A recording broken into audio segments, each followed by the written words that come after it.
Baseball is dead. Rest in peace. That's right, boy. Oh, getting right into it on a Monday. A Monday episode. Coming off that 3-game sweep, boy. Them Texas Rangers. Yeah, we got that breathing room, kid. And honestly, anyway, keep it going. Keep it going. Keep it going. Yeah. You know, they got that breathing room now. Something they haven't had in probably 3 goddamn months. Enter and play today on a Monday. 2.5 game lead over them Stros. A 3-game lead over them M's. I'm not going to sit here and say that it's over. I'm not, hey, we won the battle. We didn't win the war. I'll tell you that right now. But the Texas Rangers were questioned. You had Dallas Braden saying that the season was over. Pack it up, go home. Yeah, you did. Yeah, he did. Yeah, he did. Dallas said, pack it up. I don't remember that. Division. That's right, kid. Seattle Mariners came into town. They went running away without a single win. Not one. 3 tries. Not a single dub. Where does it go?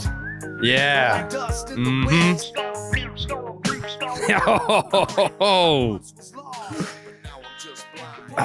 what a series. What a series. It felt good to dance on the grave of all the haters, all the doubters of the Texas Rangers. Said our season was done. The amount of people I told you that quote tweeted or retweeted my video from back in May when I said something special was happening in Arlington, Texas this year. There's, oh, what about now? What about now, Jared? What about now? Well, guess what? 2.5 game lead with a week to go. I'm not saying it's, hey, we're not popping balls yet. It sounds like you're popping bottles. No. That's what it sounds like. It sounds like you and Grandmammy and Grandpappy are popping bottles of sarsaparilla a little too early, friend. I'm just saying, we were dead and buried in a lot of different homes within the AL West. A lot of different fans out there saying them Rangers are done. Can you shut your fucking... A lot of different fans out there saying it ain't the Rangers' year no more. Guess what? I can't listen to this. Guess what? It's going to be our year. It's going to be our year. Well, this is, hey, tell you right now, the Mariners, I know you're talking about the Rangers, but the Mariners start their gauntlet right now, and that does include the Rangers once again. So keep it in striking distance. Mm-hmm. Keep it in striking distance. Did they keep it in the goal right distance? Now? Why can't they keep it in striking distance? I'm not saying they didn't. I'm just saying, like, you can't get swept and be like, at least we kept it in striking distance. No, it's in striking distance. Actually, that's all you can say. Right. That is all you can say is, well, we kept it in striking distance. We couldn't lose 4. No, because it was only a 3-game series. So doesn't mean that we didn't keep it in striking distance. That's what you tell yourself right now. That's the only positive that you can take away after getting your ass kicked for 3 days. Or you could say, hey, we're the Mariners. We control our own destiny. Well, that has been my entire narrative around the Seattle Mariners for the last month is they have the toughest road heading towards the division. They have control of their own destiny because of the 2 teams that are in their way are the 2 teams they will be finishing with. And that is where we are at right now. So right now, they just ended with the Rangers. Now it's the Astros, and then they will see the Rangers for 4 games. That's going to be an interesting series because the Astros don't know who they want to be and who they are. But do they control their own destiny? If they control their own destiny, but the Rangers control their own destiny, and the Astros all control their own destiny against each other, and one of them's got to lose. Does any of them control their own destiny? Well, Joey, you want to know what that means? We gotta wait to just find out who's Destiny's Child. Oh, yeah. Wow. That's what we got. That's what this is going to tell us, is who is Destiny's child right now. Mm. Is it the Angels? Or excuse me, is it the Astros? Definitely is it the not Rangers? the Angels. It's definitely not the Angels. Mm-mm. Definitely not the Angels. Or is it Dem Ims? Is it the Seamen? I said it's the Mariners simply because of what we're facing right now. They lost. They just got their ass kicked over 3 games. I mean, it's not like they got their ass beat. They were close games, all 3 of them. But they lost all 3 of them. And now they've got the Astros, and then they'll finish with the Rangers. Who else has it in who else is in a position like that has that schedule coming up right now? Nobody. No one. But they both. But if you're following the trends here, not to poop on the parade here for the Texas Rangers, and I know I sound stupid because I picked them to lose and they won. But if you're following the trends, you go back a little bit. They lost 4 straight games, then they won 5 straight games, then they lost 4 straight games. Now they just won 5 straight games, which leads you to believe they're staring down a 4-game losing streak. Ooh, or Joey, you could look at it like this. They were swept in a series against the Dodgers. They swept a series against the A's. They were swept in a series against the Rangers, which could tell you that they were going to sweep the series against the Astros. So if you shorten it a little, it could be a positive thing. Well, see, it's just all about how your glass seems to be half full. No, we're talking about different things. You're talking about the Seattle Mariners, and I'm looking at their trends too, the ones you just mentioned, and they're on pace to win 3 straight games. Like you said, they got swept, got swept. Now they're about to sweep. Oh, who are you talking about? I'm sorry. The Rangers. Right. I'm locked in on the Mariners right Rangers now. lost 5, won 5, lost 5, won 5, means they're about to lose 5. And you know what? And I'm okay with that because as we just outlined what the Mariners have gone through, being swept by the Dodgers, sweeping the A's, having been swept by the Rangers, they're now due for a sweep against the Astros.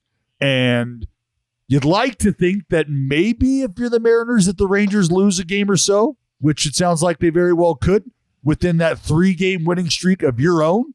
And then you roll into Arlington to maybe take the first 2 of that 4-game set, which would be the last 2 of the 5-game losing streak that the Rangers are supposed to be facing right now, which means the Seattle Mariners would be the lead horse in that division. That's high math right there. Yeah, that is. Let's go real talk now. The Mariners have the hardest remaining strength of schedule in the AL. So, fact. Yeah, it's only 6 games, so obviously, or whatever it is, or so anything can happen. But that's just what it is. Like, they have to play 2 teams that are both competing for playoff spots. And yes, it's nice that they have head-to-head shots against the teams that they're trailing, but the Rangers get to play the Angels. And the Angels are borderline non-competitive at this point. And again, it's baseball, so literally anything could happen. But like the Mariners, this is as devastating of a weekend of baseball as I recall in recent. For them? Like, I mean, it's just the worst time to play your worst baseball. Straight up, it's the worst time to play your. And worst to your baseball. point, like, yeah, they lost all 3, but all 3 games really kind of could have gone either way. Or there were inflection points at the games or opportunities for the Mariners to win. But I mean, one of them was 2-0, like a 2-0 ball game. Yeah, right? yeah, Saturday. Yeah, the funny Montgomery part is, start? Yeah, Montgomery Gilbert. They didn't have a lead all series though. No, that's well. I mean, that makes it feel, I think, more lopsided than it really was. I mean, you were trailing the entire series, and yet you were outscored by what, 5 runs, 6 runs in 3 games. 9-8, 2-0, and then what was Friday?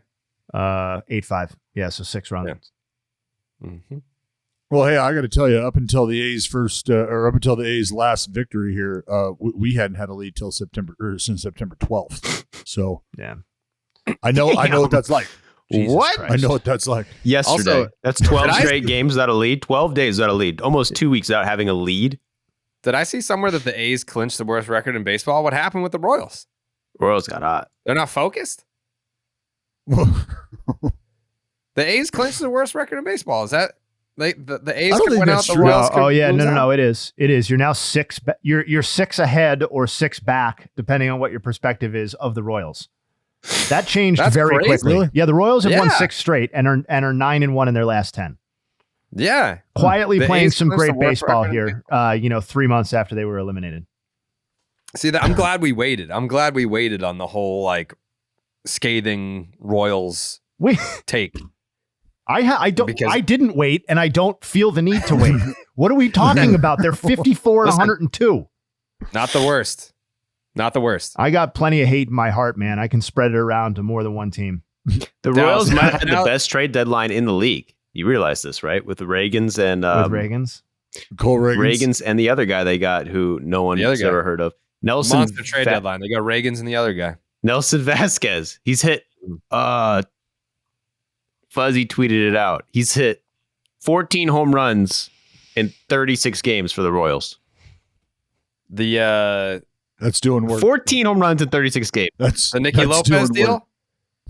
No, he was they traded, I forgot. Oh, the Cubs. Yeah. Got him from the Cubs. Well, so the remaining schedule for the Texas Rangers, they've got the Halos. They're off today. No, they play tonight. All right, excuse me. They have a 3-game series against the Halos.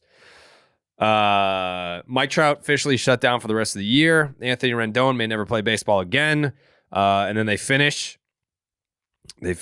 with 4 4-game series in Seattle that starts on Thursday and finishes on Sunday. And then the Mariners, as we just mentioned, they go home. Houston comes in for 3. And then they welcome in the Texas Rangers for that 4-game series. So as much as it feels nice to sweep the Mariners and have that 2.5-game lead, this division could come down to the very last day. Could come down to the very last at bat of the season, the way that these two teams have played, especially in the second half. How do we feel? How do we feel about the AL? And then would it be unfair at this juncture to be only looking at the Mariners and the Rangers for the AL West crown? Like, you can't just discount the Astros. Like, the Astros are right there. They're a half game ahead. But just because of the head-to-head competition, do you think the head-to-head competition favors or puts the Astros in a worse spot because they don't have a chance to go head-to-head with one of these teams? What do you mean? Yes, they do. Well, I'm talking about the last series of the season. Yeah, where it's just the It's not D-backs. so. I have to say I'd unquestionably rather be the Astros. I'd rather have a half game with 6 games left to play. Or I guess, one more for the Mariners. And like, you still get a part of that head to head. And I think the Diamondbacks are a worse team than, I guess, the Mariners would be the other, or the Rangers, I guess, would, right? So that's like, I would rather face the easier team straight up and have the half game. Yeah, and then if you're Houston right now, you have that opportunity to take care of the Seattle Mariners. You can quite literally switch yourselves in the standings. You got that 3-game set right here for you. Here's your chance. So and because you can't concern yourself with what the other teams are doing, and that's what sucks about the Rangers having the opportunity to punch the Halos around while you're essentially playing for your postseason life. It's like the Angels provide the Rangers with a little fucking warm up. Mm-hmm. It's potentially delicious, and I know these things can change, but if the probable starters go as they have gone for the Mariners, know who would be on the bump for the last game of the season against Kirby? the Texas Rangers? George Kirby. George Kirby. Yep. Yeah, that's right. That's right. He'll be gone by the 6th. They'll give you 6, maybe 7. We'll be in that pen by the 7th. You bet your ass, boy. Yo, before we move on from the Rangers, though, quick shout out to 2 of their big bats. Marcus Semien. He obviously had a big night last night, but has picked it up big time in the second half. He had a 775 OPS and 11 homers and 430 plate appearances before the break. And he's at 897 with 16 in 292 plate appearances in the second half. And then I know we laughed off. I made a joke about the guy who was trying to advocate for Corey Seager for AL MVP over Ohtani, and that is still just as laughable as it was on Thursday or whatever. But that doesn't mean that we can't give Corey Seager his due props, because he's in the midst of one of the great offensive seasons in Rangers franchise history, and that's not an exaggeration. His 177 OPS plus would be the second best single season in Rangers franchise history. Minimum 500. To Juan Gonzalez? No, to Frank Howard in 1969. The best Juan Gonzalez season does not show up until the seventh best Rangers single season OPS plus. That was 93. Does Josh Hamilton show up before? Josh Hamilton is fifth. And does Frank Howard count? Isn't he on the Senators? That shouldn't really count. All right, then it's the best. Seager, baby. There you go. Then if we dismiss the pre-Texas era, which is fine for this conversation, it goes Seager this year, Josh Hamilton in 2010, and then Juan Gonzalez in 1993. And don't you forget about it, although he was a piece of shit, I think, right? Milton Bradley in 2008. Anybody remember that Milton Bradley Rangers season? Wow. No. Milton Bradley. He was a former teammate of mine. Yeah, apparently Milton got into some trouble. Like I took a picture. How about this? I saw him in the airport randomly, and he saw me. He was like, "Yo, DP." I was like, "Milt, what's going on, dude? What's up?" Chopped it up, took a picture, whatever. Posted the picture. It was like, "Man, I haven't seen Milt in a long time." Like, ran into a teammate at the airport, and people were like, "Yo, this dude, blah blah blah." I was like, "Whoa!" I had no. It's not like I just said I haven't talked to the dude. I haven't seen the dude. I have no idea what's going on. So yeah, there was some story behind that, some history behind that. I guess I don't know, but Milton Bradley, one of the best Rangers seasons ever. Yeah, one of the all-time hotheads in baseball. And just like I know we all remember Josh Hamilton's peak with the Rangers, and like whatever, it's not definitively better than that season, but by OPS plus relative to league average, this is a better season than what Josh Hamilton put up in 2010. So that's how good Corey Seager's been. He's been great. I think the only thing that was off-putting about whoever that dude was that was advocating for Seager to win MVP was that he was leading with batting average with runners in scoring position. Yeah.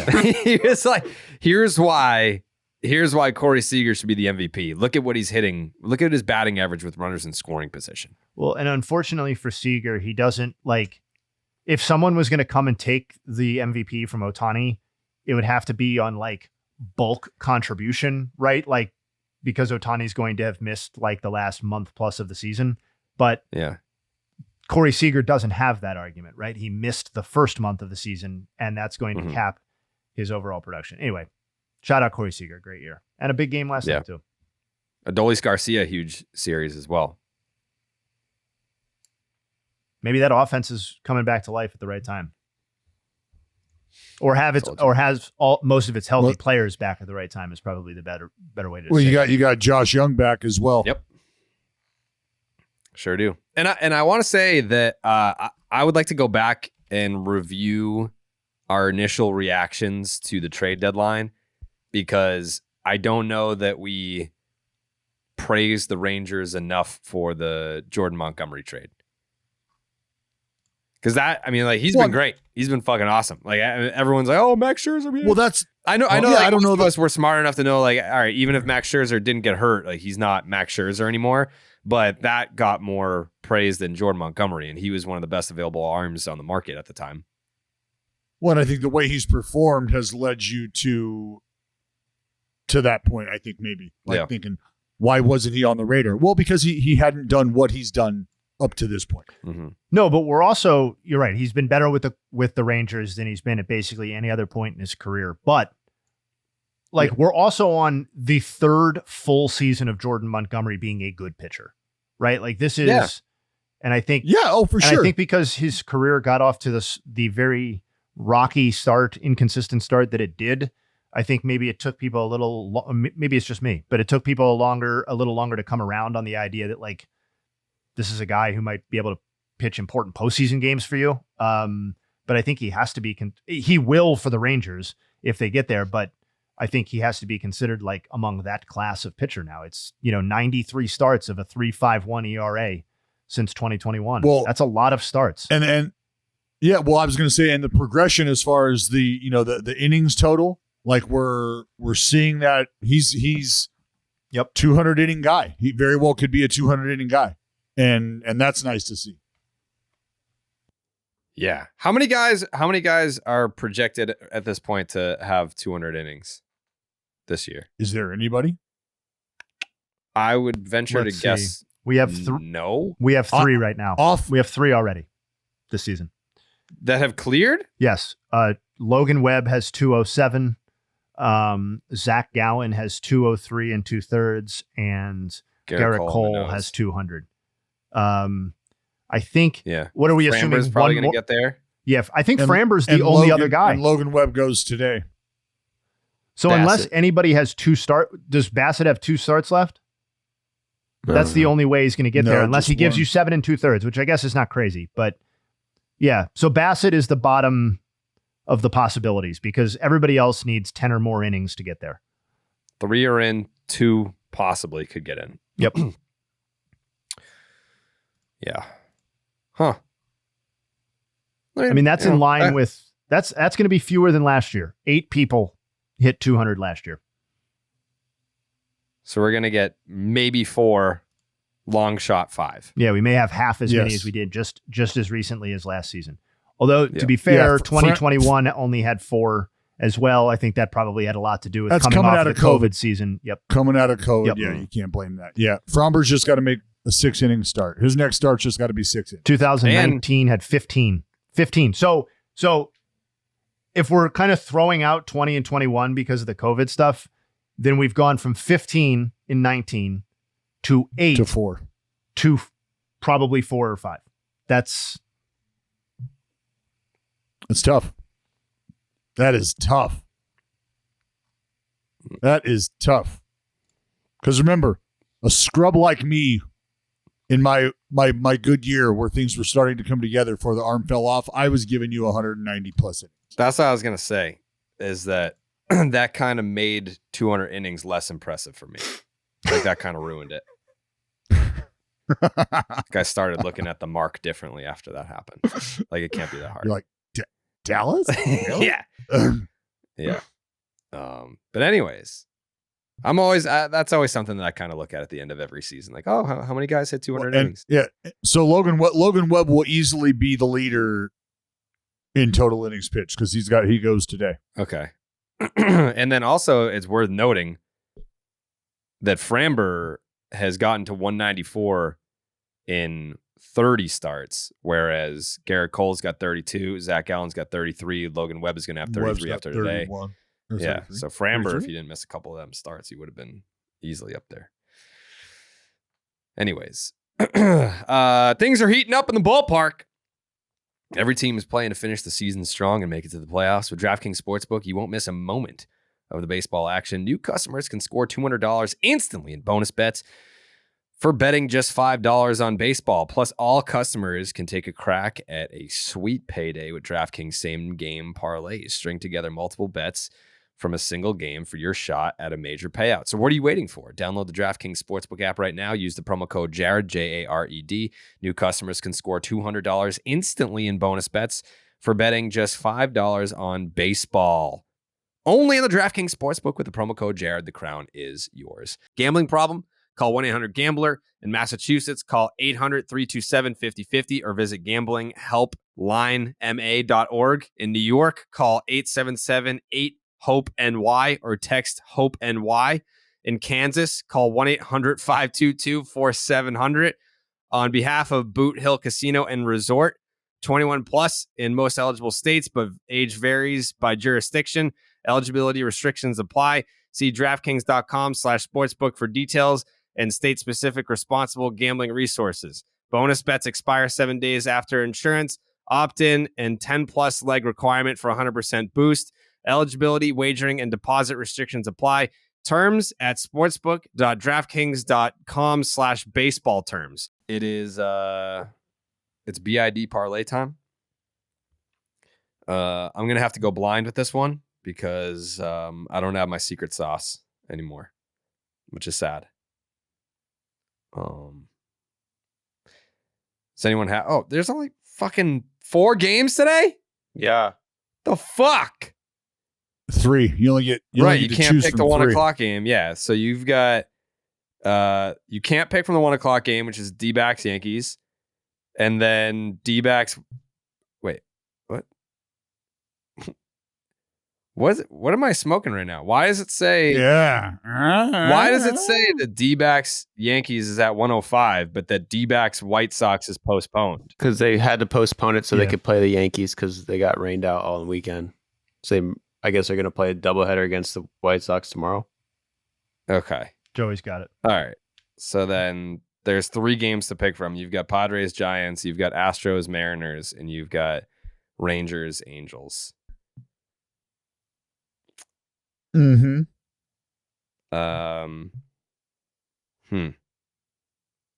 Okay. I'd like to start. I'm going to start with the Webb Slanger, Logan Webb. Okay. I'm taking the over on punch-outs. I think it's got the best value on the board. He's a guy who can dial up the punch-out. Now, I believe he's gone 4 strikeouts, 6 strikeouts, 4 strikeouts his last 4 outings. He punched out 6 before that. So he's been dabbling right in the neighborhood. But I feel like with him making his last start of the season against a really good team, he's going to dial it up. Mm-hmm. He's going to dial it up, and you're going to get more than 4 punch-outs out of the Webb Slinger, Logan Webb, because that is also sitting at plus 100. So I don't even know what your guys' selections are. I'm going to just throw it out there. I'm probably providing the most value here, but that's where we're going to start today. The first leg of this parlay is Logan Webb. We're taking the over on 4.5 punch-outs against the San Diego Dads. Jay? I'm going to ride with one of the guys that I talked about earlier. Mm-hmm. Semien going against a lefty. I'm going to take over on a hit. Wow. Thank you. Joseph? Adolis Garcia gets a hit. Fuck! Just a hit. That's all he needs. Just low hang.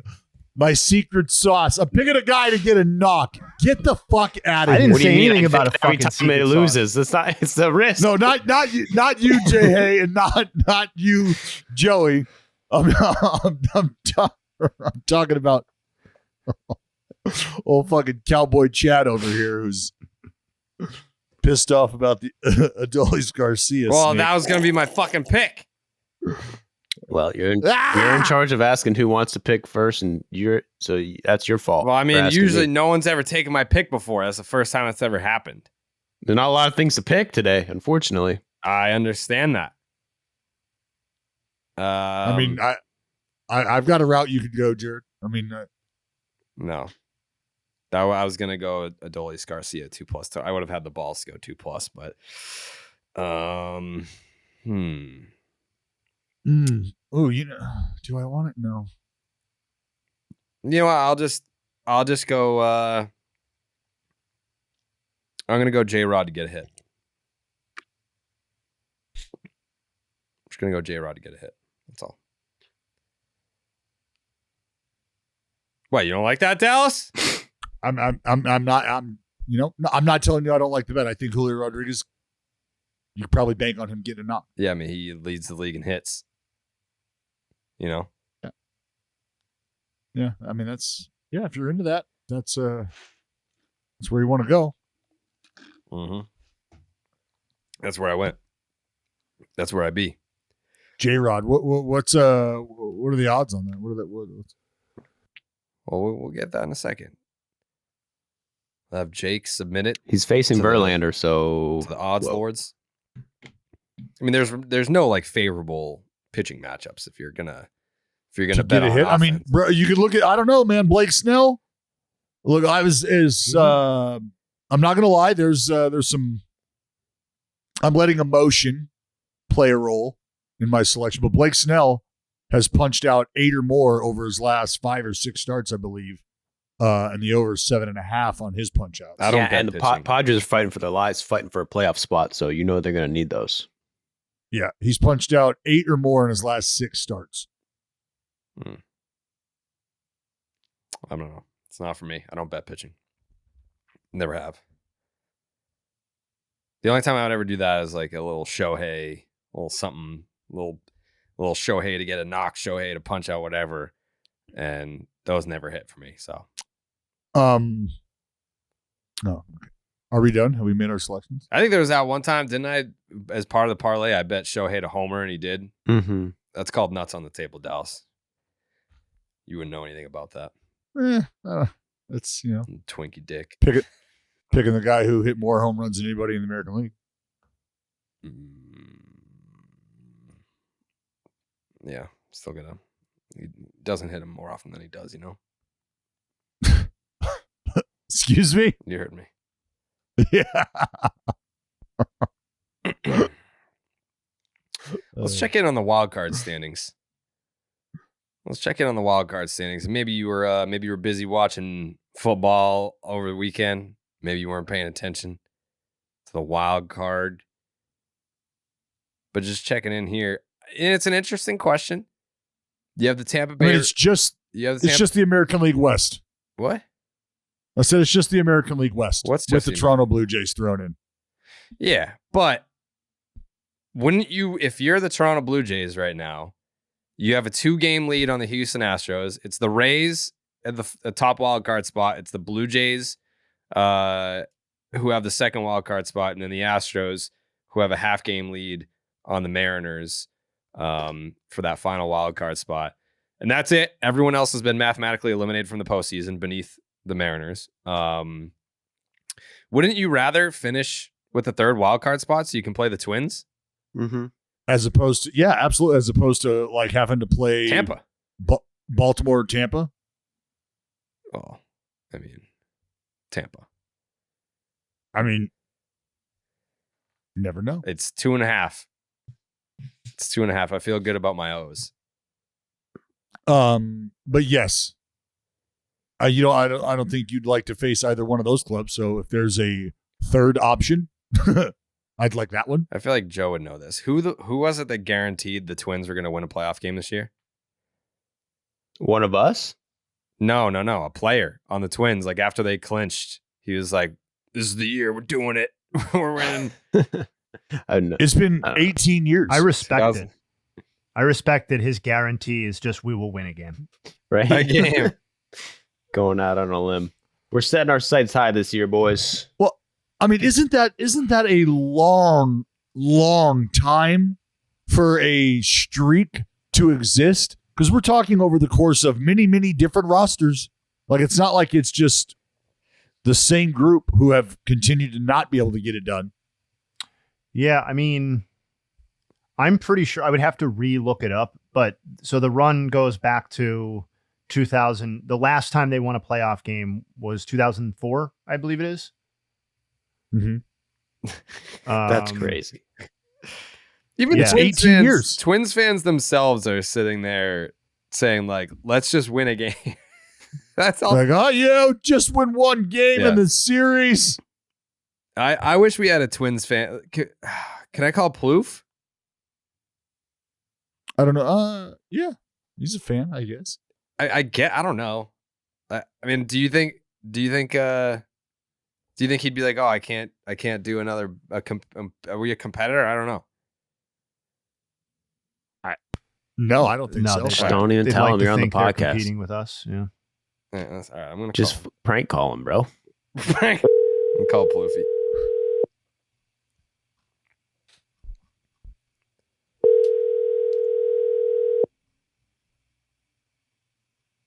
Maybe he's recording right now. Well, You stop never know. doing You that podcast and pick up the phone. Right, I agree. What are we doing?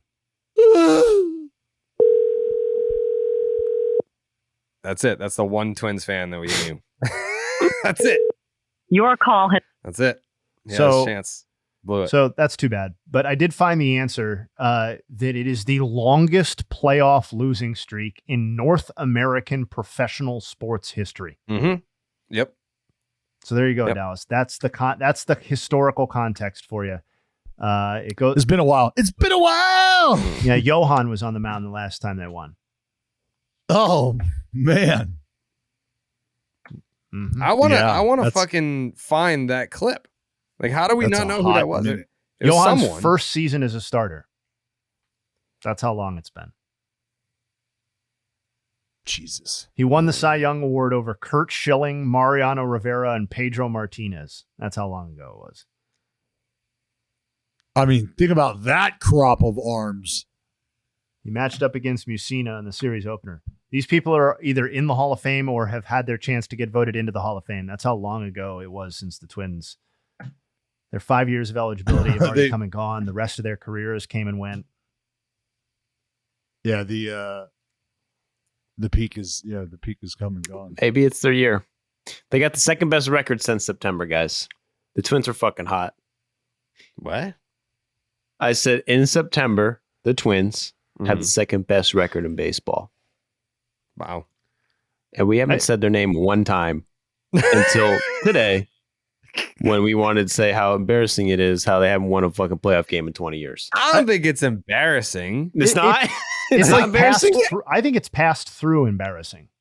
I think it was embarrassing, like, like with one of those series lost to the Yankees in 17 or something like that, or 2010. I think now it's like you're doing like a comedy bit.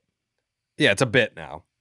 They're like, how long can we go without winning a playoff game? Like, I think 2019 was the year to do it. Like, they came in there and they were like, we're not afraid of the Yankees. We hit the most home runs in baseball history. And then they lost. Yeah, it's tough. It's a bit now, which is fine. Like, I love a good bit. I mean, But by the way, lost handily. Like none of the games were close. what was it? What was the year? Was it 2017 where they were up 4-0 in the first inning and then immediately gave the lead back? That was like the Didi Gergovsky home run where he hit the 3-run home run. So you're saying the wild card? I believe that was 2017. 17 was the year they just lost in the wild card, and it was still the one game. Yeah. Yeah, and they started off with like a 4-0 lead, I believe, in the first inning. That's tough. I wish, honestly, if you're listening and you're a Twins fan, I don't know. I need to have chemistry with the person. I can't just have a baseball is dead Twins fan be like, bro, I'll be your Twins guy. Like, I need to know you. I need to be friends with you to call you, like with Max and RDT and those guys. I was going to call Tex today to talk Houston Astros baseball, but he's unavailable. Guys like that. They went up 3-0 and then promptly gave it right back with 3 runs in the bottom and then lost 8-4. It was over in a blink of an eye. Damn. I wish I had a Twins fan friend that was named Mike. Like, I wish we had like a Minnesota Mike. That would be cool. You're going to have 13 Minnesota Mikes pop up in about, I'm going to say an hour or so after the podcast drops. That's fine. Do you know any Twins fans, Dallas? I've been trying to think, dude. And The only other Twins person I have on my phone is fucking Rocco Baldelli. Like, if I could just call Rocco right Why now, I'd don't be you like, call him? bro, what's the vibe? What's going on? It's been 18 years. What's up, dude? Yeah. Not only has it been 18 years, it's like they made the playoffs a decent amount of times during that stretch. Yeah. And to lose I every could single call game is crazy. 15 in a row. Dan Gladden. Dan Gladden. I don't know who that is. He was part of the title team, right? Wow. Yeah, yes, he was. Absolutely. What, 87? And he is a beautiful human. All fucking A-Rod. Doesn't he own the basketball team? The Timberwolves. Yeah. Yeah, I think we briefly teased talking about A-Rod snitching on everyone, and then we never got into it. You have any thoughts on that, Dallas? No, what happened? Was I even here for that?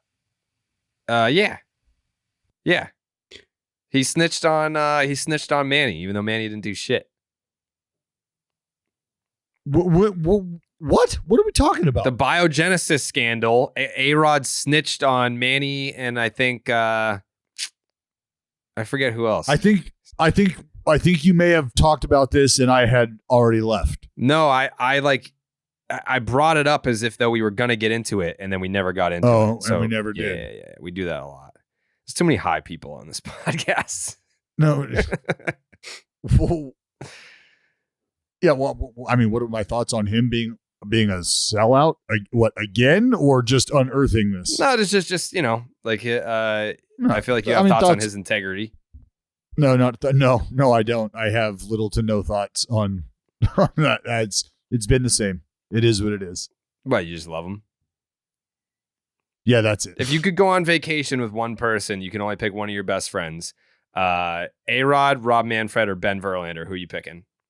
Wow. I'm going with Rob Manfred because we can change the game. I mean, you already are. We already have. You already have. Blue Moon changes the game with some of the most delicious beer you're ever going to taste. Even under the bright lights of the playoffs, Blue Moon Belgian. Did we fix this, Jake? Blue Moon Belgian White. But no, we didn't fix it. Blue Moon Belgian White Belgian style wheat ale. That's not what it's called. It's not what it's called. Like we need. Who is the ad read person? We need to have that conversation with that person. There's too many words. It's Blue Moon Belgian style wheat ale. That's what it's called. And it's the beer that's made brighter. Blue Moon was born in a ballpark for baseball fans, first brewed at Coors Field in Denver, Colorado. From its bold, refreshing flavor to its beautiful, bright color, Blue Moon is as iconic as America's pastime. Dallas, do you have any Blue Moons after that last A series? I have not had any Blue Moons after this last A series. There will be moons in my future, though. That is a fact. Yeah. I mean, like, I didn't know if you guys do like a celebration for clinching the worst record in baseball, if that was like a reverse celebration. I mean, it's something that could be shared. We don't know that it's going to be solely ours. Right. So they threw that banner in celebration. Yeah. What was the banner? What did it say? Said sell the team or something? Said Oakland. Just a giant Oakland. Said, come get banner, your kid, Doris. Sell the team. It was a huge unfolding of a golden, just a golden banner. Says Oakland with a tree. Okay. The Oakland rooted tree. All right. Good for you guys. With its refreshing flavor with Valencia orange peel for a subtle sweetness and hints of coriander, Blue Moon Belgian style wheat ale is a one-of-a-kind beer that's made brighter. It's carefully crafted and full-flavored with refreshing notes and a smooth, creamy finish. Blue Moon was brewed by baseball, so it's the perfect match for the playoffs. The crack of a beer, the pour, the first sip of that bold flavor. Blue Moon always feels like a special occasion, best served with its signature orange garnish to showcase its beautiful bright color. A beer this good only comes around once in a blue moon, but you can enjoy it all through the playoffs.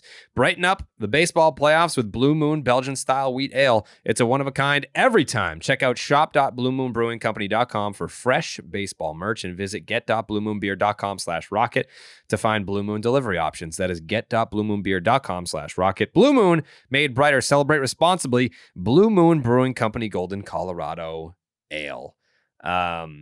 Something happened yesterday that I wanted to point out.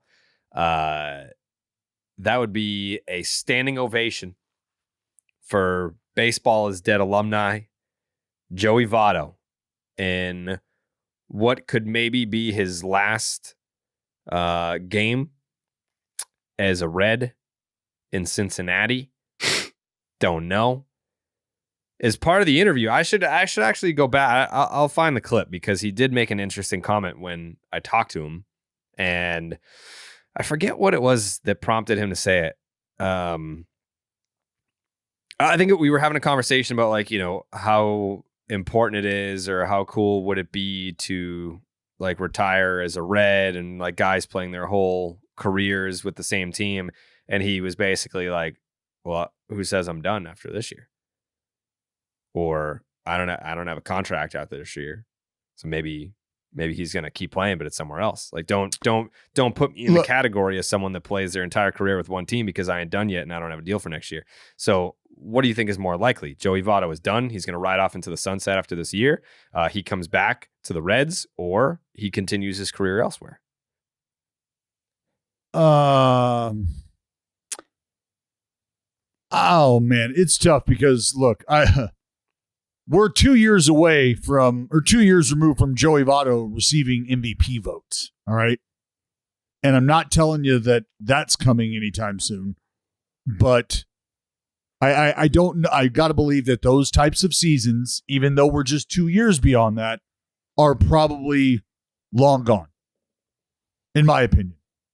And I hate to see the way that veterans are treated in this day and age. And while I think Joey Votto still would have a lot to offer in terms of being in the room and being in the clubhouse and impacting some of his teammates, I just don't know how much teams are willing to spend on that these days. And what do? Do they have Joey Votto? Do the Reds have Joey Votto taking 550 at-bats next year? So if they do and they don't have anybody else plugging him in or plugging in for him, then yeah, maybe you entertain that. I feel like if anyone's going to do it, will be the Reds. That seems the most likely, right? If you're gonna bring Joey Votto back right now, I think last 2 seasons he's been hurt, so there's a lot of questions if he could play a full season. Yeah, well, and that's who's taking him, and that's what I mean. Who's signing him up right now? I'm not saying like who's going to do this. I'm saying who do we think has Joey Votto coming off of 2 injury-riddled seasons penciled in at their first base position for 550 at-bats and wants to be competitive? That's the question. I got a team for you. Go ahead, Jay. Who you got? Blue Jays. They basically just tried that with Brandon Belt, right? and first base DH type of thing. Canadian. Yeah, and maybe it's a little too cutesy, but I do think the Blue Jays will be in the market or could be in the market for a similarly cost-effective solution to that part of their roster this offseason. And I mean, because to me, if you think Brandon Belt had something left, and in the time that he played, Brandon Belt had something left, I don't think it's crazy to think that Joey Votto could give you something like what Brandon Belt gave him this year. Yeah. Yeah. Because the other factor here is whether or not Joey Votto is willing to take whatever haircut is presented to him financially. Because he knows there's going to be a difference. So are you willing to take this to come and be a part of what we've got going on? And it's interesting because I just had this conversation the other day with one of my friends, and this was about veterans and their place in the game. And I made this we were having this very same conversation. I said, it's about the player being willing to take whatever compensation is being offered and understanding that it's not an insult at this point. It's an acknowledgement to an extent that you do serve a purpose. We do think you can impact our club, but here is where we think that fits. And here is how much we value that. So this is no disrespect to who you are as a player in totality and what the back of your card says. But if we look at the back of baseball cards and you go down to the very bottom, we know that those years and those numbers don't look like the numbers do at the top of that baseball card. So you're going to be at the bottom. We're going to be at the bottom of your baseball card here. Here's where that fits financially as well. So can the player accept that and not have an ego about what he's being offered? And can the team meet meet or fulfill what they're promising to the player in whatever role that may be? I know this is more about Joey Votto than it is about the Blue Jays or anybody like, or a potential destination. But selfishly, I would love to see Joey Votto and Vlad Jr. get in the same clubhouse and the same batting cage and the same kind of, in-game conversation mode, because like, I don't know if what ails Vlad as an offensive player can be fixed by conversations with Joey Votto, but I would love to at least give it a shot because, probably a conversation for the offseason, but we're getting dangerously close to Vlad Jr. just kind of being a guy. To just being a player. Just like kind of like a good bat and like nothing like the MVP caliber guy that a lot of people thought he would be. So like that's a Well, at least he's a Gold Glove. At least he's a Gold Glove. But there's you know what Jay Hay, like think about what we said. Think about the conversation we were having with around Paul Goldschmidt, like what 5 years ago, I think 6 years ago maybe, where he's done on the fastball. The guy can't hit velocity. He can't hit 95 miles an hour or more. Like it's just not a thing. And then Paul Goldschmidt was like, "Well, hold my MVP trophy while you kiss my ass," because it's just simply not true. Like I am still good at baseball, and hopefully that resurgence can be a thing. I always think about Mike Trout having a guy like Albert Pujols on deck, watching his at bats, and being able to serve as that sounding board for that kind of player. As great of a talent as Mike Trout is, to have that kind of talent behind you, supporting you, assessing and analyzing you, it matters. It absolutely matters having teammates of that caliber. And whether or not you think they're that caliber of a player, but if they just have the knowledge and the eye for the game mechanically and can make suggestions and offer insight, that's what every front office is trying to find. That's the gray area that exists between the front office and the player, is either a current veteran that can still be productive that you can keep around, or it's a retired player who understands the nuance of the information and can have those conversations with your young players, but they have to be in the trenches with them, because as players, we just simply don't trust guys that aren't bleeding and sweating with me in the gym and on the warning track when we're getting our running. I need to know that you're with me. That's where the veterans come in. That's where Joey Votto comes in. The way that I look at it is the DNA of Joey Votto, baseball historian, Ted Williams fan. Ted Williams played his entire career with the Boston Red Sox. Joey Votto has played his entire career with the Cincinnati Reds, 17 years. This is his age 39 season. This year, he's hitting 205 with a very un-Joey Votto-like 309 on-base percentage. It's a 748 OPS, which is 80-ish points. No, call it 60-ish points higher than last season, which is it is an improvement. Jared, his on-base percentage this year is exactly 100 points lower than his career average. Mm-hmm. But injuries like that is a thing. I just have to, when you're looking at a guy who played 17 years in the big leagues, all with the same team, you're talking about a Hall of Fame resume, and knowing that he's a fan and student of the game. That's why I asked him, like, how much does it matter to you? How much does it mean to you to play your entire career with the same team? Because that's gonna come up. Are you gonna play one more year? You gonna go to the Toronto Blue Jays, play in front of your home country? Does that mean anything to you to be able to play your entire career with one team? But you kind of look at the milestone stuff. Like, is he chasing anything? No. He's got 2,135 hits. You're not going to get 3,000. He's got 356 homers. He's not chasing around number 400. Like, that's probably not going to happen either. Like, there's out of all the milestones, like, what are you chasing? He's as far as boxes that are checkable, he's checked them. Well, ring. What about a deep playoff run? Yeah, well, that's something. But right now, you don't necessarily get to dictate that. Mm-hmm. Joey Votto in, I don't know, anywhere from like 2009 to 2016 could have had a say in a lot of that, right? But not now. Yeah, it's like, do you want to go back and risk being like a Nelson Cruz type guy who comes up last season and then halfway through the year they're like, beat it, Buster, and then you have to retire kind of down bad. Well, because unceremoniously. Yeah.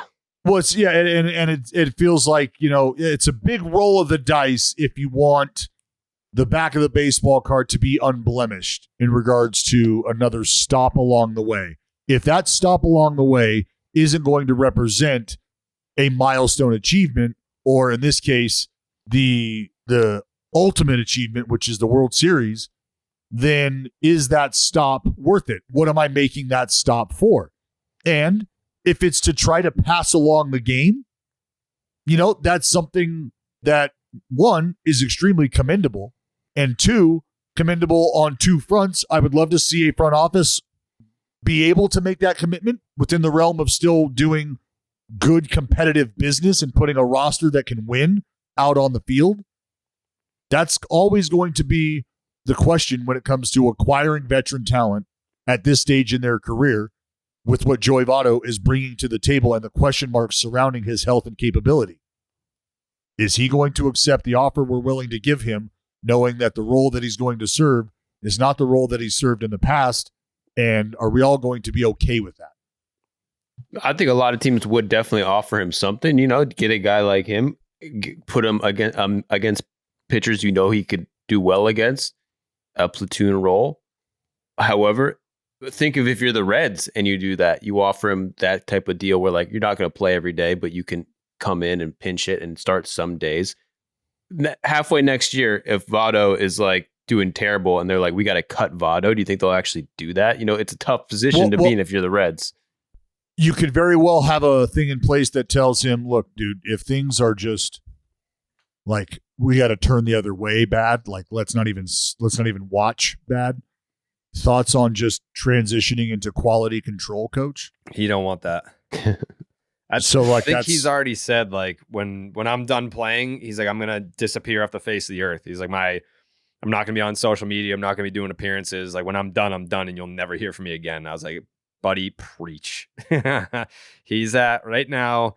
He has a $20 million club option, which obviously they are not going to pick up, but it is a $7 million buyout. So they're going to pay him $7 million to go home, ride off into the sunset. Yeah. If he so chooses. Love it. The Dodgers will sign him. Yeah, probably. Because a team like the Dodgers would sign him, and if he's not doing good, they'll have no problem just cutting him in June. But if you're the Reds, you can't really cut Joey Votto, or it's a lot tougher to do that. I think it would be a conversation where it's hey, we're going to designate you for assignment. So why don't you just announce your retirement? Yeah, it's a unless he's I'm not going to announce my retirement because if you designate me for assignment, then I want to play somewhere else. Don't know. How do you see this playing out, Jay? I think he's back for one more year. I read the Athletic article about is this Joey Votto's last stand, and again, just kind of reading the tea leaves, speculating on his quotes, it doesn't feel to me like he's completely done with the game. And I think barring some definitive connection to him going to another team, and the Blue Jays thing was obviously just me just picking a team, I think you have to default back to the Reds and, some sort of part-time role, not totally dissimilar to the one that he's been playing this season. But I think it sounds like a guy who needs a second after the season to kind of take stock of things and then reassess where he's at and how hard he wants to work. Because the one thing that he said that I found very interesting was that he's having a very hard time distinguishing where his performance capability ends and his injury issues begin, or vice versa. And he can't tell whether he's not totally clear whether the diminishment in his performance, and maybe not from MVP Votto, but from contributor to the team Votto, from 2020, 2021, he's just not clear how much of that is injury and the shoulder stuff that he's been dealing with, and how much of it is him being a 39, 40-year-old man. So I would still bet on one more go at it so he can get that personal clarity for himself, if nothing else. Yeah. And also, it wouldn't surprise anyone if Votto comes back next year and actually is good. Maybe a 125 OPS plus, come off the bench, just a solid fucking hitter. I mean, to be honest with you, I don't think we can ever dismiss that again after Pujols is 22. Like, There you go. no one has ever looked Yeah. more toast for a longer period of time that I can remember in For terms a of decade? in terms of great players. Yeah, than Pujols, and then his contributions primarily with St. Louis. Well, all with St. Louis in 21. I was thinking of the split season in 21, but in 22, 24 homers and an 895 OPS. 895. It's not like that's a high bar, but Was there a moment in time in Pujols' career where he was wearing an Angels uniform that could ever compare? Could ever stand up to that run that he had in St. Louis at the end of 2022. We're talking about a 6-week stretch compared to a 10-year existence. And I'm saying it's not even close. I mean, his career OPS in LA was 758. And it was 895 in his last season with St. Louis. He never had a single season with the Angels where his OPS was higher than 8. He had one season where it was in the 800s, and that was season number 1 back in 2012. Even the year he had 40 homers in 2015, his OPS was 787. I think I have the clip I've been looking for this entire time. Pujols, man.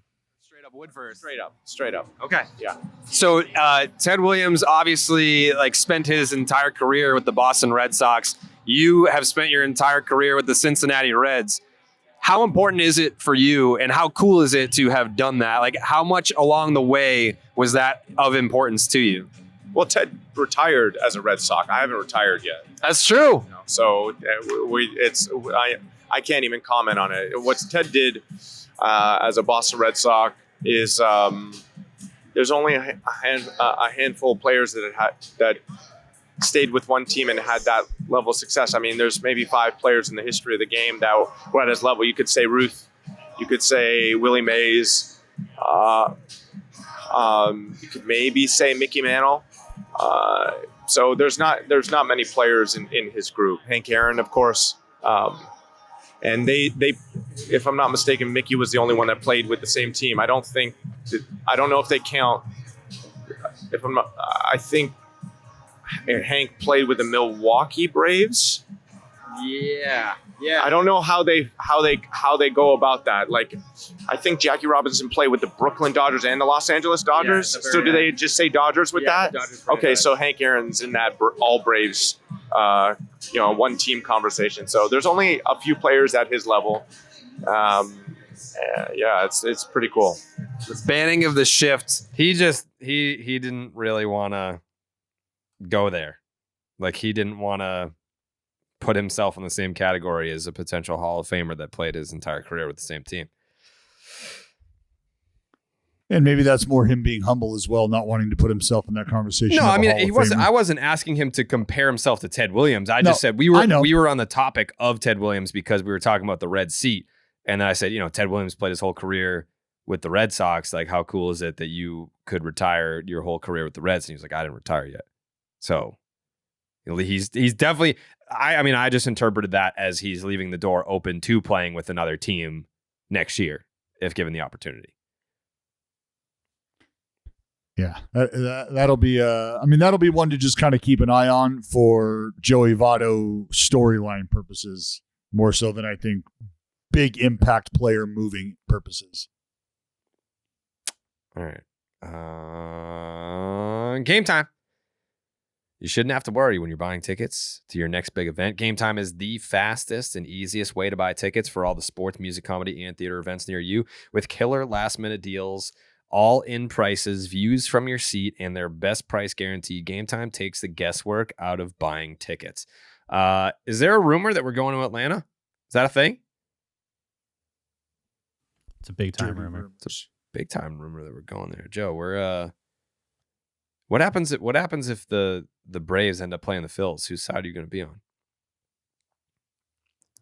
That's tough, man.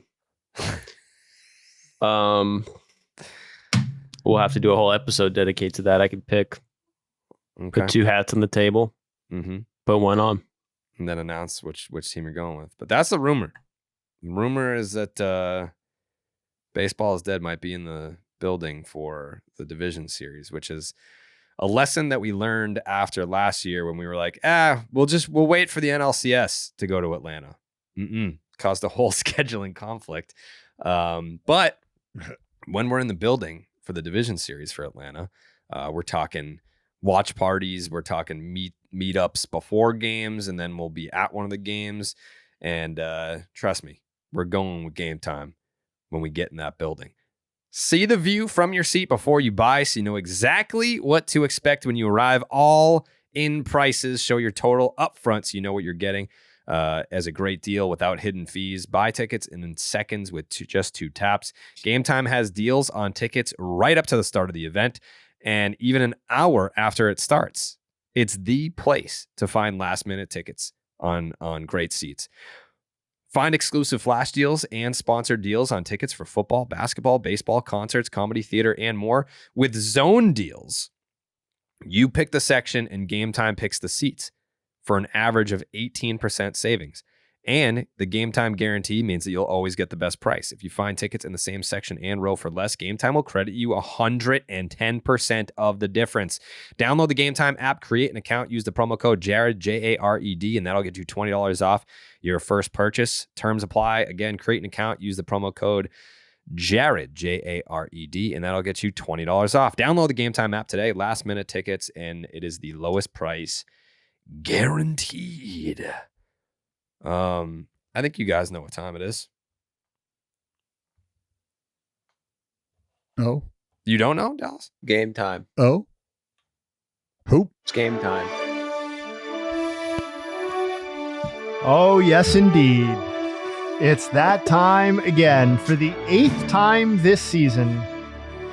Don't want to cheat the podcast listeners just because we put it out on Twitter, so we're bringing it to you here. It's the newest installment of the Baines Meter. Xander Bogaerts. 3 cheers on becoming the 8th player this season to cross the Baines line. Bogaerts clearly wanted to join Club 38.8. He's hit over 470 with a 1300 OPS in September. I mean, I think two things I want to take away from this, from Xander specifically. A lot of people have been calling the San Diego Padres season a disappointment, and a lot of people have been calling Xander Bogaerts' first season in San Diego with the Padres on that massive new deal a disappointment. And I think we can throw both of those opinions directly in the garbage now, because when you have a player on your team that reaches the Baines line, the season is a success. And I think it goes without saying that Xander Bogaerts earned his salary this year and maybe earned his entire contract worth of value this season alone by crossing 38.8. So congrats to Xander. The 2023 class is so robust now. A nice even 8. You know, kind of a lot of people have compared it to the original Hall of Fame class for in Cooperstown. So we'll talk about that in the offseason, go kind of tit for tat there. But congrats to Xander on passing 38.8 and joining the most prestigious club in sports history. Thank you.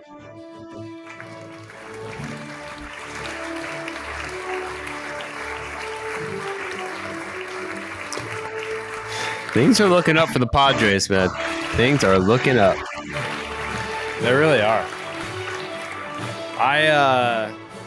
Like I said on Twitter, it was emotional. It was emotional seeing it, you know.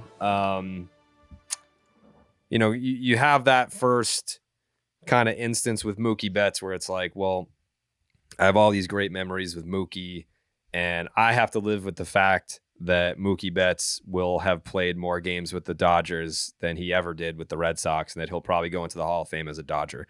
I have to sit there and live with that. This was a different kind of pain where you essentially have watched every second of Xander Bogaerts' career, and then to see him leave and in that first season past the Baines line, that's a pain that you can't describe. Jake, how did it make you feel? Yeah, it's just tough to see that he's going to be going into the Baines Institute with a Padres hat. Yeah, it sucks. It sucks. That sucks. Kind of weird. Yeah, it is. He doesn't. It's so. I mean, I guess by the end of his career, it's not going to feel out of place. But for the time being, it feels out of place. Yeah. So, I mean, this is what he'll be remembered for. So that's kind of the bottom line, right? To Jake's point. Like, yeah. it makes the hat it's call very easy. Yeah. It has very Wade Boggs 3,000 hits with Tampa Bay vibes to it right now. Yeah. Obviously, this is a much bigger achievement, but yeah, same kind of vibes. Yeah. I agree. Hey, Joe, you have a new YouTube video out? Yeah, it's out live. It's about delays. Yeah, sometimes the delays. Fire on the field, tornadoes on the field, snow on the field, drunk person on the field. Mm-hmm. Shit happens. Shit does Gotta happen. What was your favorite? What was your favorite delay? My fuck. Actually, it was more of my favorite was the non-delay when the first game in the Blue Jays' first game ever. I didn't know this was just it snowed like 3 inches and they played in snow. Just through the snow, no big deal. That was the only game in MLB history where snow covered the entire field. They had a Zamboni though. They got the infield all cleared out, but yeah, the outfield's completely white. I didn't know that it was like the first game ever in Toronto that they did it with like an open roof, and it was Yeah. They're just like, and they just had a shit ton of snow. I mean, the fans showed up. Like they were like, "Fuck it, this is Toronto." Oh, they were there. Yeah, they showed up. There was a complete blizzard, and they had a Zamboni come out to clear the field. And I was just sitting there being like, "How did I never know this shit? Like, I never knew that. I've never once seen a clip of a Zamboni on a baseball field before in my life." Yeah, they loved it. They loved it. They had a guy, I don't know who it was, put fucking catcher knee pads, leg guards, and used them as skis on the field before the game. It was ridiculous. Shin And they guards? played the game. Yeah, there was one play. Was it the Toronto game where someone hit like a ball down the line that like kicked off the stands that was in foul territory and then shot into right field, and the umpire was like, "Fair ball." I didn't see that shit. That was in the Baltimore, like 2003, Okay. the first opening day of Baltimore. Just like for half an inning, started like it just turned into a blizzard for half an inning, and they kept playing. His last year, Miggy opening day hit a fucking ball through a blizzard out to right center. Yeah. Like it was like vintage Miguel Cabrera, down and in. It's fucking minus 12 with a minus 63-degree wind chill factor, and Miggy's just rifling balls down and in out to right center. Yeah. No big deal. But in this game, like someone literally hit a ball into the stands along the right field foul line. It kicked off a seat and then shot left into right field. And the umpire didn't see it until it landed in right field. He just called a fair ball. And that was it. Like there was no replay review. He's like, the first time I picked it up, it was just in the grass in right field. So I guess it's a fair ball. Play it as alive. Shit happens. Shit happens. So check out that video on Baseball Doesn't Exist on YouTube. All right, guys, summer may be over, but the sun is still shining, and you need a pair of great shades that you don't have to baby. Knockaround Sunglasses is the go-to for quality polarized shades that won't break the bank. Plus, they just released the first set of teams of their official MLB collection, including Red Sox and Yankees. Don't be the guy squinting into the sun or worried about messing up your expensive shades. Playoffs are around the corner, and Knockaround will have you looking fresh for all the action. Check out knockaround.com for great-looking polarized shades starting at just $28, and use code ROCKET for free shipping on your order. All right, we got to take a break and talk about Zyn nicotine pouches. We're always talking about what a team needs to get to number one, but Zyn nicotine pouches are already there. Zyn has helped millions of people achieve lasting change, earning the title of America's number one nicotine pouch. If you're a smoker or you're a dipper looking to make a change, look no further than Zyn. Zyn is made with 6 simple ingredients and is available in a wide range of varieties, including spearmint, citrus, and even coffee. And it's available in 2 strengths so you can control your nicotine satisfaction. Because it's discreet, you can enjoy it anywhere, anytime, so you never have to miss a moment of the game. Plus, every can of Zyn earns you points towards premium items like tailgating gear, top-of-the-line tech, Zyn swag, even gift cards. Find your Zyn at your local convenience store or online at Zyn.com. That's Zyn, ZYN.com. Warning, this product contains nicotine. Nicotine is an addictive chemical. All right, we'll be back on Wednesday. Jay, hey, any final thoughts? You got any nugs today? I do actually. So I was looking at some team record stuff, with only 6 or so games left to play. Some teams making a run or teams that have already made history, good or bad. This is not an exhaustive list, but obviously the A's, they've already cleared the bar for worst single season record since they moved to Oakland. The good news, they're already 6 games worse than 1979. So congrats to them. The good news is that they cannot possibly be worse than the worst Philadelphia Athletics versions of the organization. So, if we're looking at the last 100 years, they might be the worst version of the team. The Royals, this is very dramatic. The Royals are currently 54 and 102. Mm-hmm. Their worst single season winning percentage in franchise history is 2005 when they went 56 and 106. So they can go 2-4 and tie that record. They can go 1-5 and set the mark for the worst record in franchise history, or they could go 3-3 and avoid it entirely. With the way they've been playing, who the hell knows? But obviously something to play for there for the Royals. That very prideful franchise and roster. On the good news, Seattle, no matter how this season plays out, they have captured their 3rd straight winning season. Would you believe that the last time the Mariners had 3 straight winning seasons was all the way back from 2000 to 2003. So they've accomplished that, if nothing else. And then the Colorado Rockies, maybe the most dramatic of all. It looked like they would continue their streak of never losing 100 games in a season. They have never done that, despite how bad they are all the time. They have never lost 100 games in a season. Oh, don't count them out. They are currently riding a 7-game losing streak to put that 100 losses squarely in their sights. They have 99 now. Wow. Yep. So they have already set the record for worst single season record in team history. The previous mark was 64 and 98 in 2012. And obviously they would have to win out to avoid losing 100 games. They have the Dodgers and the Twins. So good luck. Those are my final thoughts. Damn. They have a negative 225 run differential. They were honestly talking about themselves as a playoff team entering the year. They are 40 games back. 40.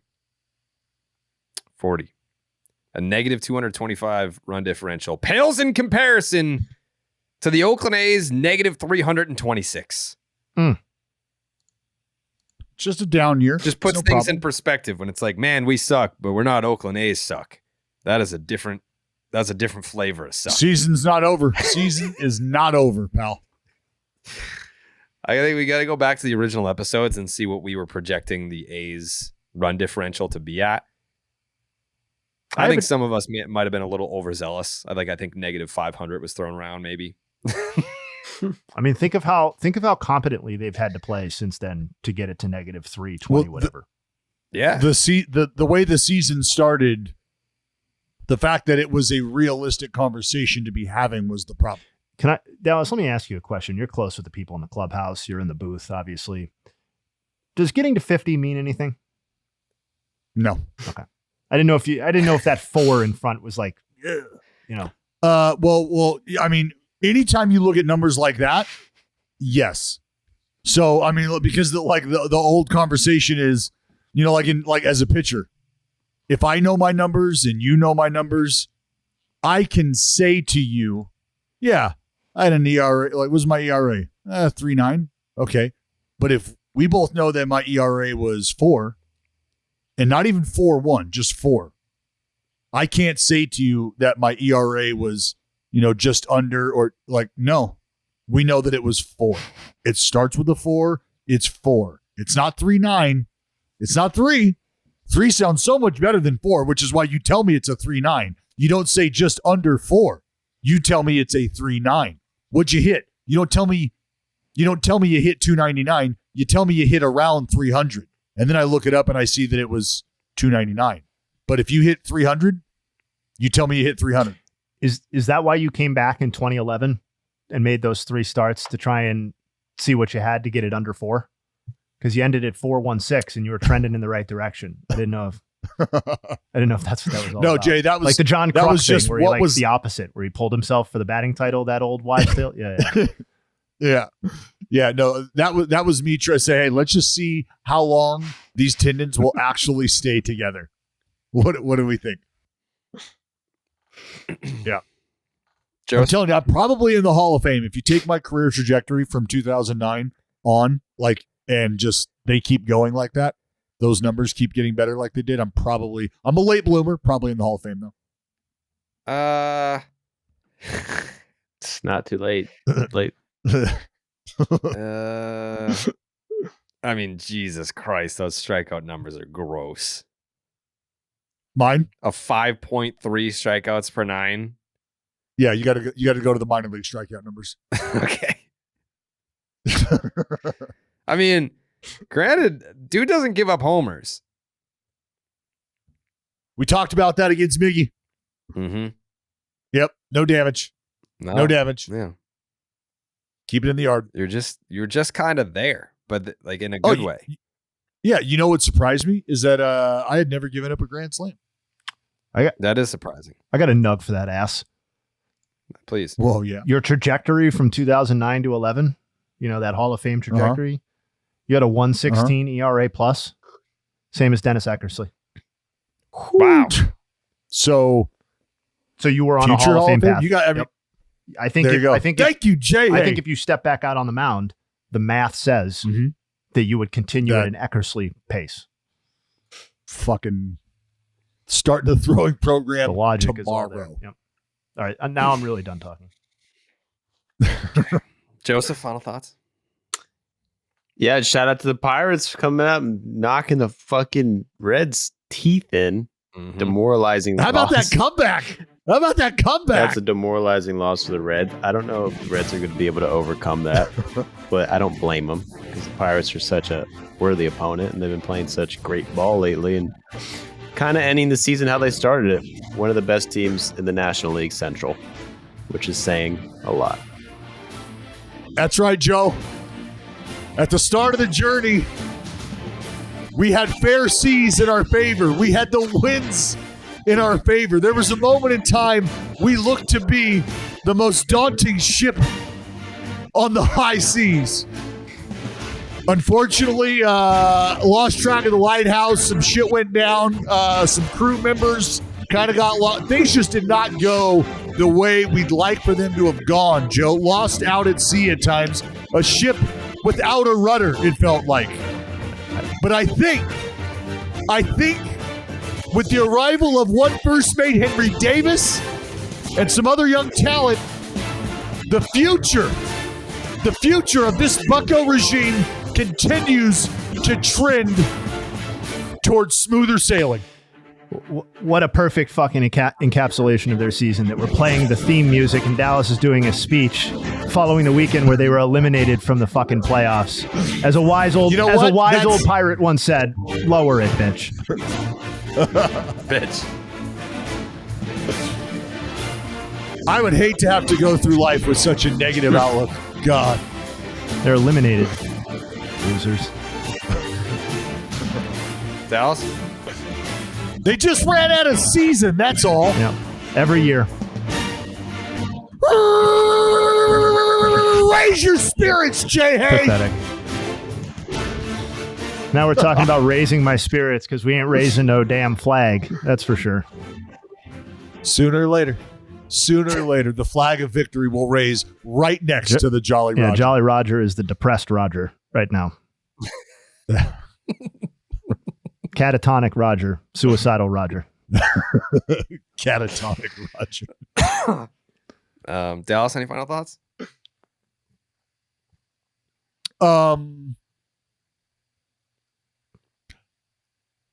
Yeah, watching Miggy just play out the last, part of this season. Something I'll give credit to. Miguel Cabrera played 3 out of 4 games in Oakland. Did he have to? No. Does Miguel Cabrera need to play another game? Honestly, no. But knowing that he cares enough to be available to play for the fans at each ballpark who come out and see him, to pay respect and to cheer for him, and to watch him acknowledge it, to receive it, and pay his respect to the fans as well. Because I watched him sign autographs. I watched him take pictures and, just meet with folks all series long. And I'm sure, Oakland provides a little more intimate opportunity to do so. And I don't know if that's happening with regularity every stop he's making, but for a guy who has served the role he has served in that franchise, for a guy who has done what he's done in the game of baseball and means to the game of baseball what he does, just to watch him be embraced. I've had the opportunity to watch Felix go through that as well at his home ballpark, which was really special. I can't imagine what the last day in Detroit for Miggy was like. So just having the seat to be able to watch that unfold as somebody who was also a guy who had the privilege and the honor to compete against him, it's just well deserved, and it's nice to see. It's nice to see the love reciprocated. I'm glad you brought this up, Dallas. I know. Yep, I know. Look, and Jared, I hope people can understand. Like, very generous of you to call it competing. Well, there was absolutely nothing that could have been done. Okay, there was nothing that could have been done. Period. There's nothing that could have been done. This is the epitome of a fucking lose-lose situation. So say whatever else you're going to say. It was lose-lose from Jump Street. All right. So I am unaffected by it, as I know other fans, because go ahead. Whatever you're about to say was already a conversation, buddy. And I'm not going to tell you that there was a pool on this. I'm not going to tell you that you could have bought squares on this. But that's how long the conversation was going. I'm just curious who thought it was a good idea to give a recovering alcoholic a bottle of alcohol. It's not even the fact that it was a $30 bottle of wine. It was the fact that he has a DUI and is a recovering alcoholic, and they gave him a bottle of alcohol as the gift. That's it. And I was going to tweet some version of this, but I was like, I don't want this to come across as a slight to Miggy. It's more as hey, Oakland A's, what are we doing here? They could have just given him a gift card to Denny's, something like that. Look, I think what we have seen throughout professional sports is at sometimes you miss the mark, or you have not, you haven't done the due diligence, or maybe you're unaware of, right? And it's too late to reel it in. You can't put the toothpaste back in the tube. So while yes, in this instance, it's specific to the A's organization, we've seen stuff like this all throughout sports. We're just he got alcohol at every single fucking team gave him alcohol. Yeah, A's are not the only team that gave the fucking name names, Joe. The Astros gave him a massive bottle of fucking cognac and a bottle of wine. The Marlins gave him a custom bottle of liquor by custom Magnum. Yeah. I think if you're gonna give a first ballot Hall of Famer a gift on the field, you got to go the sentimental route versus a bottle of wine that was $30. So I think they should have, or just you can still give it to him. Just give it to him in private. That's not a public display gesture. That's hey man, thanks for all the memories. You're a great competitor. Here, we left you a bottle of wine in your locker. Enjoy that if you'd like, or maybe give it to someone else. But that's not a grand gesture where you roll it out on the field before the game. I think they. That's just my opinion. We had talked about, I was we had talked about maybe getting in a bat engraved with his numbers against the A's. Something like that, yeah. Or Sentimental, you, or numbers against you. Yeah, you could do that well, too. I mean, Just 529, his career on base percentage against you. You're presenting that to him. Here you go. You're never going to This get is why you're in price the Hall of checked Fame. when you go sentimental. You're never going to get price checked for that. Like the value of this thing, it's like, oh, it's priceless because it's sentimental. But when you go bottle of alcohol, everyone's going to be like, oh, it's not Ace of Spades. Well, no, it's not only that. It's any franchise, right? Like remove the A's Dallas from the equation. Me and What? you spent more on alcohol after Shane Bieber won the Cy Young than the Oakland A's organization did as a farewell gift to Miguel Cabrera. Like we spent, I don't know, 1,000 times more than the Oakland A's did. The again, like I said, remove the A's from what I'm about to say. This isn't A's centric. Anytime you are a sports franchise that might be perceived as not willing to spend, and then you make a purchase of anything or not related to your team, that's going to go under the microscope, right? And that's why I said it was a lose-lose, because that was just going to be the reaction no matter what. Oh, you spent money on something. Why didn't you spend money here? Oh, you spent or you didn't spend money on something. Oh, that's the standard. So like it was just never going to be an opportunity to look good, to your point, unless it's a sentimental value type of item. But yeah, I'm glad Joey said what he said, because I'm just not somebody who's going to take up and start like fighting and drawing attention to something like this for multiple reasons. But the fact that the A's are not the only team to give him a bottle of alcohol, but it's the only team, the Oakland A's, that people are talking about in that light, it just goes to show the pile-on effect. And I think we're all aware of that. Breaking news. This is a big one, Jake. This is big. Not for these guys. It's big for us. Sam. Have they just named Sam Fold? No, better. Better than Sam Fold. Has nothing to do with don't look at your Twitters. You're not gonna know. It's not out there. This is something that only I know right now. Only 2 people on planet Earth know this breaking news before I say it. Marcelo Meyer just followed me on Twitter. It's big for the program, Jake. See you guys. That's big for the program. See you Wednesday. That is the top prospect in the Red Sox organization. Now we're best friends. I love that. I love that for us, Jake. That's going to be great. It's just absolutely huge. Yeah, that's huge. You know, that's why I said we should be going down to Portland. We should be going down to Worcester. The current roster, we can start going down to the minor leagues and the next wave of the Red Sox core, the next championship team. That's where the money's at. That's where all the talent is right now. So I'm happy about that. All right, we'll be back on.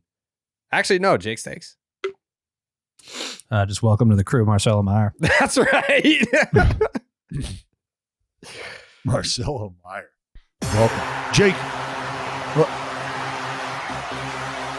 Jake, what? Apparently we're having a club sesh. It's the positivity horn, you stupid son of a bitch.